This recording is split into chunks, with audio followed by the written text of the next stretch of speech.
I fancy something a bit different. I fancy a good old session of proper joypad abuse. Now there's obviously a whole bunch of different ways I could go about this. Even as I speak, I'm listing out a whole bunch of them for you now.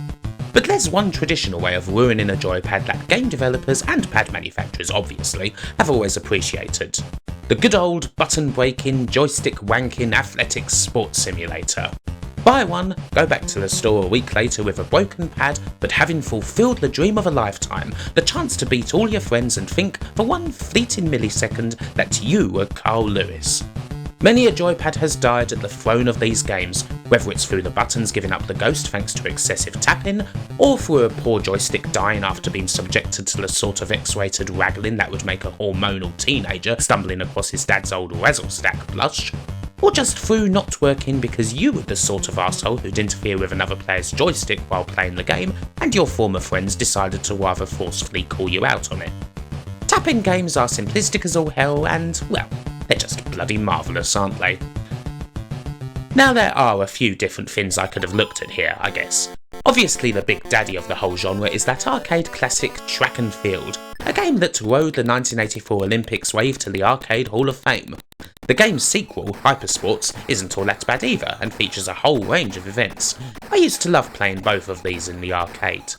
However, a big piece of my heart belongs to what I guess could be called the ZX Spectrum's knockoff version of Track and Field, the truly awesome Daley Thompson's Decathlon, made by Ocean in 1984, back in their good days. The Spectrum also had a version of Hypersports too, and as far as ZX Spectrum arcade ports go, it's a pretty damn good one. There's also Epix's Games series too, of which Summer Games would probably be the main choice here. These games are kind of an acquired taste, usually depending on which one of the many versions you're playing of them. Summer Games on the C64? Absolutely bloody brilliant. Winter Games on the NES? Oh my fucking Christ. There were various other tappy tap games that I picked up over the years, but probably the last one that I had any particular affection for was Konami's International Track and Field, a quite neat PS1 update of the classic formula released in 1996. Nowadays, a lot of these sorts of games use timing-based stuff, or motion controls or what have you, to perhaps try and get away a little from the tappy tap days of old, but nah. I'm here to break controllers and chew gum, and I'm all out of gum. So we're heading to home court, it's Mega Drive time. There's a couple of cool picks here, mostly the official Olympic games that got released for the system, of which the standout is undoubtedly Olympic Gold from 1992. It looks good, has a decent range of events, and lots of tapping. Could have easily been the covered game. Or maybe I could have gone totally wazoo and covered James Pond's aquatic games, I don't know. However, I have decided to go for something that does do things a little bit different, even if it's also kind of conventional at the same time. Here is Summer Challenge, a game by Accolade. Oh yes, you know, the Bubsy and Balls folk. Oh, and Star Control 2, I guess, depending on how you want to look at it. And while we're at it, we're going to be doing the game's snow-based follow-up, Winter Challenge. Both games were released in 1993, and well, yeah, maybe they stand out a bit more from the others despite being almost totally unheralded. Now, the big obvious thing about Summer Challenge is, well, it's in 3D of course. A pretty marked difference from all the other athletic-style games just mentioned. It certainly seems like an ambitious effort right off the bat, but then Summer Challenge is a port from DOS, where it was originally released in 1992 to a fairly decent reception for such a title. The Mega Drive did of course have a fairly long history by this point of pretty faithful ports from DOS to the system, and Summer Challenge is no exception. It doesn't quite run as smooth and the graphics aren't quite as clear as they are in DOS, but the port comes through clean enough and almost wholly intact. The DOS to Mega Drive factor is actually pretty interesting here, but we'll get to that more in a minute. For now, let's look at the game itself. Summer Challenge offers up a grand total of 8 events with a decent amount of variation. You get archery, equestrian, kayaking, pole vault, high jump, hurdles, javelin and cycling. The thing to do, of course, is to go through all the events one by one. Yay! Now if you've ever played archery in any one of these games, you know what to expect here. Hold the button down to pull the bow taut, release the button at your target. Seems easy enough, but the athlete had about 10 double Bacardis before the meet, so naturally his aim's a little bit shaky. Now I've never much cared for this mechanic to be honest. I guess it makes sense, but it just feels so artificial, and here in particular it could have been more blatant about it. All that said, I still get a kick out of it even if it's basically a guessing game. Equestrian is pretty much unique to this game and it's a toughie. It's all about timing as you only need to hold up to move, but then you've got to jump over the fences. Or more accurately, fail at jumping over the fences. Again and again and again. Seems a little familiar. Oh, please. This is not going well, Jeff. Let me reintroduce you to rider meet horse, horse meet rider. God. Anyway, the best thing to do is to try and take the fences as early as possible, then maybe you'll just about struggle through this. Although if you take them too early, then the outcome is regrettably obvious. That's because you were going kind of slow. It's too early. I was in the box. You weren't all the way in the box. Let me reintroduce you to. Oh, shut Rider meet horse. Horse meet rider. I mean, it's great that they've put something like equestrian in here, but it can be bloody annoying when you constantly end up getting chucked off. Like it's just kind of making the arms go. Nah! Maybe don't go out. Maybe to make sure your arms are together. Although it sure is funny. Oh, please. Let me reintroduce you to rider meet horse. Horse meet rider. Next up, kayaking. Now this is perhaps the toughest of the games. Once again, there's no mashing, but you use A and B to bank left and right as much as you can depending on the water. It's pretty freaking tough to predict how far you'll go and there's no real way of actually judging it either, so this game can be maddening. It usually ends up with me just missing half the bloody gates, getting annoyed and crashing straight into the wall so I can leave the stupid bastard to drown as a punishment. His ass is super glued to the seat, you see. That'll learn him. Oh, then we've got pole vaults. Well, truth be told, I've basically never got how to do a good pole vault in any athletics game ever, and yet this is absolutely no exception. Whole thing is just utterly incomprehensible to me. What do I even fucking press here to simulate a pole vault? It's ridiculous. High jump is a bit easier to get. Hit C to jump, then use up and down to emulate the classic arc of the Fosbury flop. I tend to do fairly okay at this. Now I would like to interject at this point and say that if there's one thing Summer Challenge does okay, it's simulating injury. The big sprites and 3D make it particularly satisfying. In the case of high jump, you can execute the flop anytime you want, even if you're still a good 20 metres or so away from the bar.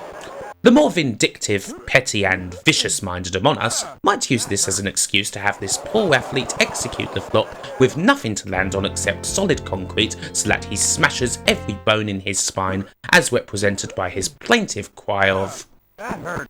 Now I personally have no time for people who would do this sort of thing over and over and over and over and over and over and over and over and over again. Hurdles is next. This is probably the worst event, to be honest. It's a button masher with the timing aspect of the hurdles, but it moves so fast that the hurdles are so freaking hard to time, way harder than equestrian. It's really annoying. Satisfying if you're just running them straight into the first one and busting their ribs, but less so if you're taking it seriously. Javelin is next, and alas, there's no 4-axe spear-based fun here. This is actually the easiest event to do really well in. Quick one up, get the right angle and boom, you've thrown it 90 metres.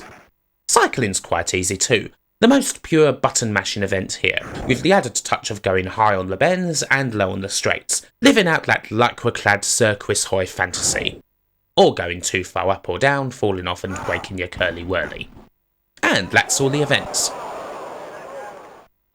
Like in all of these games, you can practice the events as much as you want before going off into competition, enjoying the usual ceremonial festivities and trying to get to the top of the leaderboard. It's very quick, and the amount of fun you have kinda depends on how many willing participants you've got. However, Summer Challenge does lose out a little in this regard compared to some others. The 3D perspective is cool, and a lot of these events are individual in nature, so it doesn't always matter so much, but a couple of events like the hurdles or the cycling, well, they lose a bit when it's just you competing out there and no one else. It's easy to see why that's the case. Obviously the Mega Drive's not going to be able to handle multiple instances of this, but compared to something like Olympic Gold, it lacks a little bit of the atmosphere. The most annoying issue of all is the amount of frames that the games drop in. It still runs fast, but that speed makes events like the hurdles so hard to time, as mentioned. If you look at hurdles on the DOS version, it runs awesomely smooth, 'tis a beaut. But here it's all a bit too jagged and it's way harder than it should be, especially when the hurdle's right in front of you, because then it becomes even harder to judge where it actually is. All that said, Most of the events do come off quite okay, the controls about them generally tend to make sense, aside from pole vault obviously, and there's something quite fun about playing Summer Challenge in general. I mean, I like basically everything else aside from the hurdles and the pole vault. And I also have a fin for early 3D games like this that try to go way above their station, so for me it's still a bit of a looker. The sound is kind of bare, but you do get a cool whoosh whenever you pass under something in the cycling, and it also scores well in the shocked groan from the audience when you fuck everything up category. I get a kick out of this.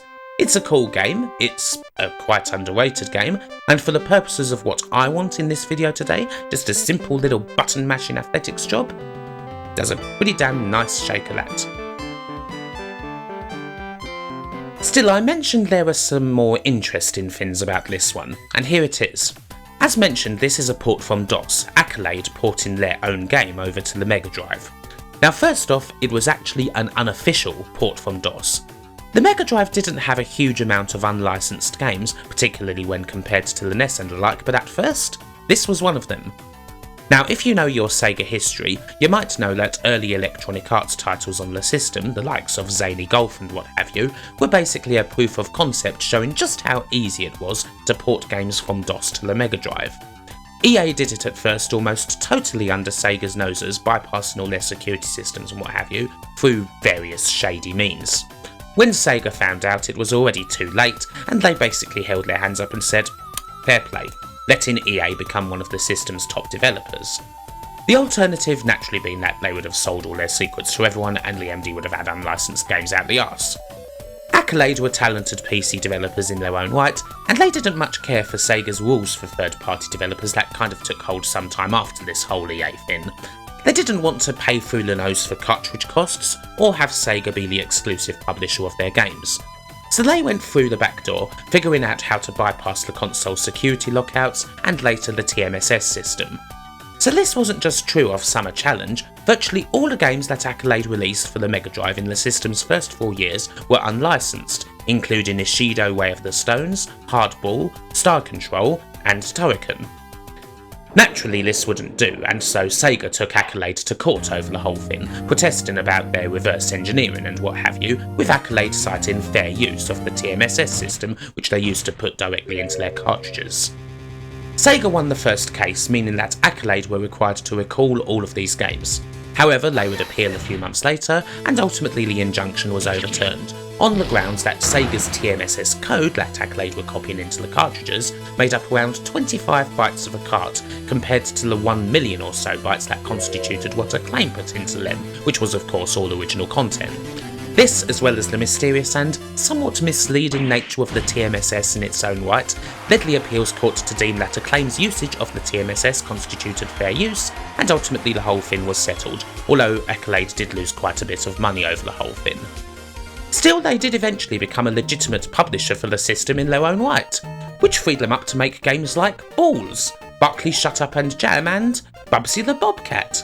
Hey! All that said, Sega vs Accolade is, according to those more in the know than me, a pretty important case when it comes to situations of reverse engineering mixing with copyright law and the like, and it still gets cited quite a lot. It's funny really, because Summer Challenge is only an extremely incidental part of all of this, but I'm reminded that someone asked me about the possibility of looking at Accolade's MD stuff in general very recently, and almost by chance, looking at this somewhat forgotten game brings me here. Accolade's main contribution to the Mega Drive isn't a game or anything, it's a court case. Still, let's get back to games proper now. Accolade also released a Winter Olympics themed athletics game, appropriately named Winter Challenge, and I've left it right until the end because it's by far the weaker of the two games. The skeleton of the game is pretty much identical to Summer Challenge, including the 3D graphics and the speed and everything else and what have you, so we can pretty much concentrate just on the events. Once again, there's 8 of them: luge, downhill, cross-country, giant slalom, speed skating, bobsled, biathlon, and ski jump. Now here's the immediate problem. Winter sports themed games are almost always much weaker than their summer themed counterparts. Why is that? Well, the trouble is that so many of the events are usually so damn similar to each other, and that's true here. Take downhill and slalom. In terms of this game, there's basically no difference except for downhill being that little bit faster, but you couldn't really tell on the Mega Drive anyway, and the location of the gates. You won't usually miss the downhill gates, and in slalom you have to go left to right to hit them. And that's basically it. They don't feel much different from each other.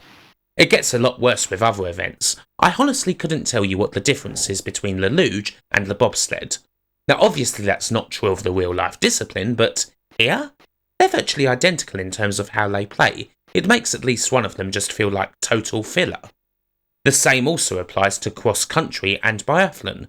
Cross-country is a deathly boring event where you have to control your skiing over a long course so that you've got enough stamina to reach the end. Biathlon is exactly the same as cross-country, except it's broken up by the shooting parts. Still, just virtually no difference. So that's over half of the events right there that end up feeling like carbon copies of each other, meaning that there's almost no variation here, especially when compared to Summer Challenge. This eventually leaves us with two other events, speed skating and ski jump. Speed skating works quite a bit like cycling. It's all about the button mashing, and as a result it's probably one of the more fun events to play here. Ski jump is, well, it's a lot like pole vault to me. I have never got this event in any game that I've played, and so I usually just fail totally at it. I mean, what the fuck do you even do here? How do I beat the wind resistance? How do I even control these skis or get any distance? I may as well have an anvil on both the damn things.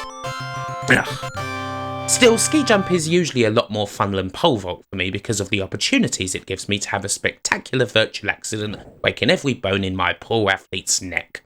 It might be damn frustrating, but, well, that's satisfying at least. And, well, yeah, that's Winter Challenge pretty much. Everything else is the same as the first game, even the opening and closing ceremonies.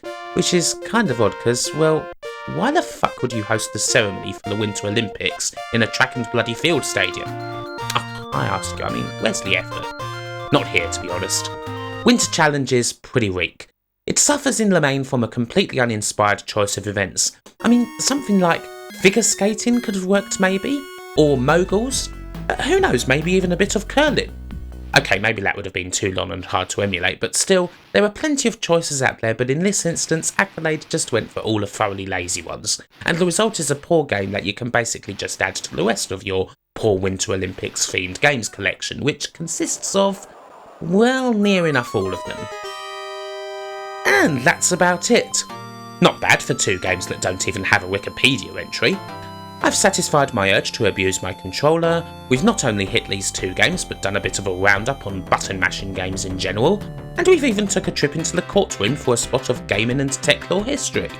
Nice, I reckon that's a pretty successful video, and to celebrate, just for the hell of it, here's a collection of all the best moments from both of these games, wrapped up into a nice little video montage for you all to enjoy, with appropriate music and everything.